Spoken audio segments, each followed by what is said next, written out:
The empty chair. The wind howled through the old wooden house, rattling the windows as Amelia sat in the dimly lit living room.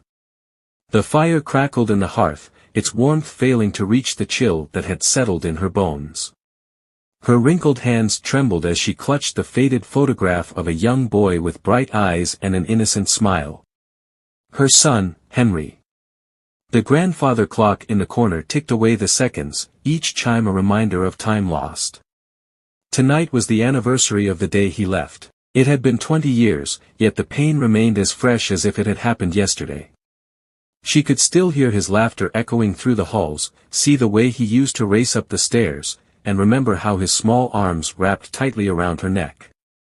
She closed her eyes, her mind drifting back to that fateful day. The phone call had come in the early hours of the morning. A car accident. A drunk driver. Henry never stood a chance. Her world had shattered in an instant, and nothing had ever been the same again. For years, she had set the table for two, unable to accept the cruel reality. She had kept his room untouched, his books still stacked neatly on his desk, his bed still made. The scent of his cologne had long since faded, but she imagined it lingered in the fabric of his old sweaters that she refused to throw away. Life moved on for everyone else, but Amelia remained frozen in time. Friends stopped calling. Neighbors whispered about the old woman who never left her house. Even the seasons seemed to change without her noticing. Spring turned to summer, summer to fall, and fall to winter, yet every day felt the same. Empty.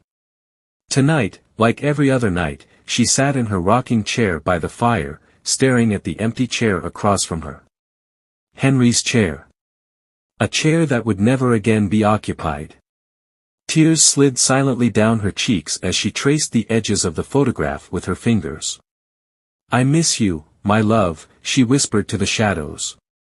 The wind outside wailed in response, a sorrowful melody that matched the ache in her heart. And as the clock struck midnight, Amelia closed her eyes, letting the weight of grief carry her into the depths of another sleepless night, knowing that tomorrow would be just another day without him. I've written a heartfelt and emotional story for you.